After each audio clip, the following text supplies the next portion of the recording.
Fall of 1924. Bayway Oil Refinery in Linden, New Jersey. 5 workers are killed. Over 30 others are paralyzed or driven into insanity. The source of their deaths? Lead poisoning.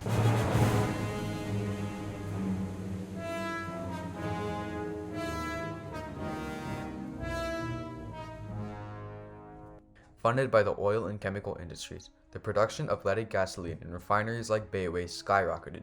Skepticism was naturally raised in regards to health concerns, but the profits of leaded gasoline spoke for itself. Lead soon evolved to become a staple of the automotive industry. Their tycoons would ferociously fight over the next half-century for the presence of leaded gasoline in American society.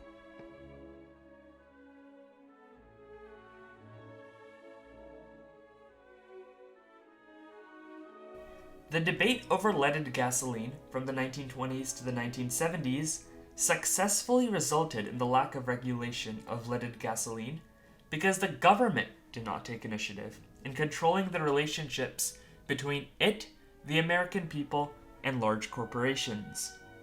The government's refusal to require a comprehensive scientific analysis of leaded gasoline, the government's indifference to propagandistic claims and advertising, and the government's acquiescence of oil and automotive corporate influence based upon their own self-interests resulted in the public manipulation and untamed growth of leaded gasoline. Only in the 1970s was the government, under the Environmental Protection Agency, able to reverse these policies by negotiating a plan to slowly phase out leaded gasoline and replace it with safer, equally effective alternatives. With the advent of cars in the early 20th century, automotive companies General Motors and Ford quickly became competitors in the ever-growing industry. Not far into innovating better automotive technology came the issue of engine knock. Engine knock is the issue in spark-ignition internal combustion engines where pockets of air and fuel do not explode in the correct compartment of the engine. In 1921, chemist Thomas Midgley Jr. discovered that adding a chemical containing lead, called tetraethyl lead, to gasoline could suppress engine knocking, bolstering the economy of the fuel and quickly making lead a very appealing gasoline additive. Charles F. Kettering, the vice president of GM's research sector, immediately noticed the benefits of tetraethyl lead in gasoline. Despite known toxicity of lead at high doses, Kettering decided that the benefits of lead in gasoline were too good to pass up, regardless of the health risks. Abiding by this philosophy, General Motors and DuPont founded the Ethyl Corporation in 1923 to manage the production of tetraethyl lead. Only a year later would disaster strike at Bayway. Faced by the public health crisis stemming from the deaths at Bayway, governmental regulators including Surgeon General Hugh S. Cumming fell back on an investigation begun by the U.S. Bureau of Mines in early 1923 to gauge the safety of the new product. In a statement made on October 31, 1924, the investigation, which had not yet concluded, proclaimed a lack of evidence for a public health hazard from breathing exhaust from cars burning leaded gasoline. This was based on a preliminary observation of animals. Proponents of tetraethyl lead saw this as a vindication of its use. On the other hand, opponents like public health expert Alice Hamilton argued that these animal experiments were both inconclusive and inapplicable to humans. Further investigations by the US government also failed to find indisputable evidence that leaded gasoline from car exhaust was harmless. Another Public Health Service report in 1926 investigated only garage and gas station workers, finding exposure to lead dust, but making no conclusions against the use of leaded gasoline. In later years, geochemist Claire C. Patterson would spend decades debunking illegitimate experiments and formulating real statistics. However, he faced intense opposition from lead titans like toxicologist Robert Kehoe, as well as the government, since the U.S. Public Health Service refused to contract Patterson for research. The U.S.'s indifference to the increasingly out-of-hand situation played into the motives of lead proponents. To further promote leaded gasoline and shift the public's attention away from the deaths at Bayway, the Ethyl Corporation began an aggressive advertising campaign. Kettering himself decided to color the new leaded gasoline red in order to highlight its novelty and technological prowess. Another key tactic was rebranding leaded gasoline as ethyl, rather than using the word lead in order to avoid the latter's stigma. Other companies, such as Frank A. Howard of Ethel Corporation, directly argued for leaded gasoline to the government. In a conference set up by Surgeon General Cumming in 1925 to discuss the safety of leaded gasoline, Howard described the product as a gift of God and an achievement in scientific progress. During World War II, Ethel Corporation also branded itself as patriotic supporters of the war effort, emphasizing leaded gasoline as one of the primary strengths of the U.S. military. But most importantly, the U.S. government let itself be influenced by corporate interests.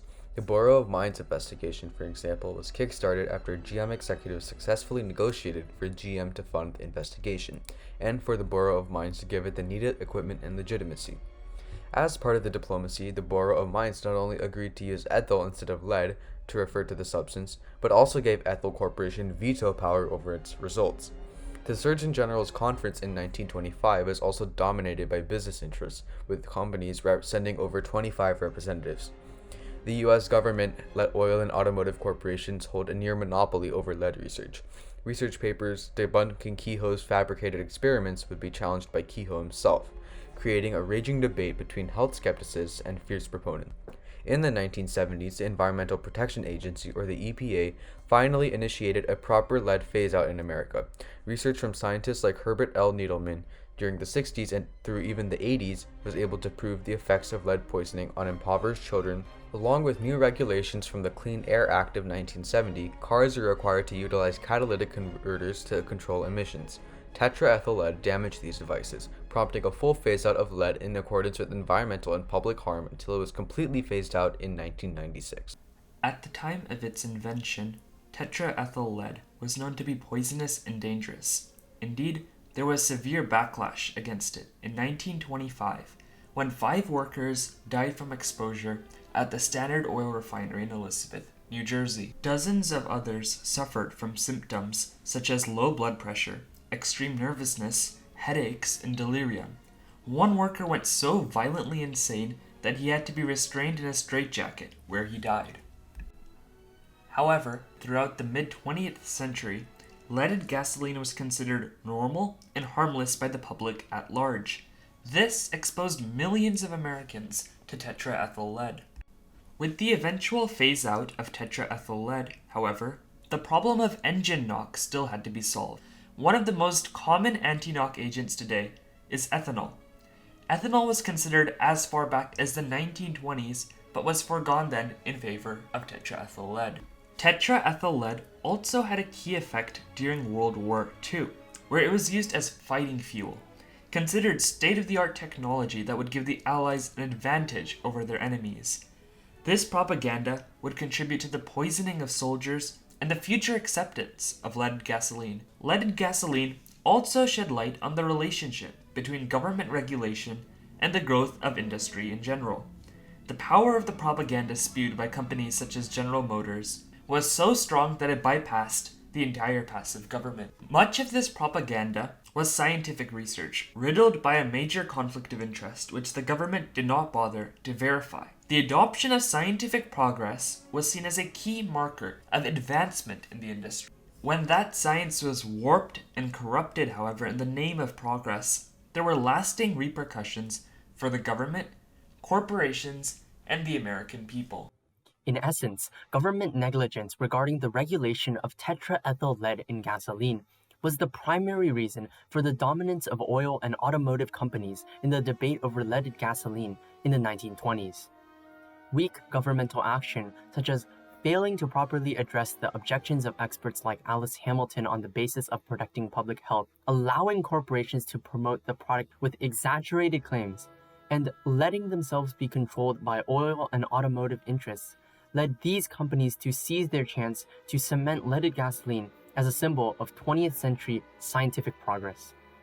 In the 1970s, a stronger, renewed effort by the government, led by the EPA, finally began the phase-out of leaded gasoline, but not before a blanket of toxic lead dust embedded itself into the public's blood, and the idea of judging product quality based on scientific advancement embedded itself into the public's mind.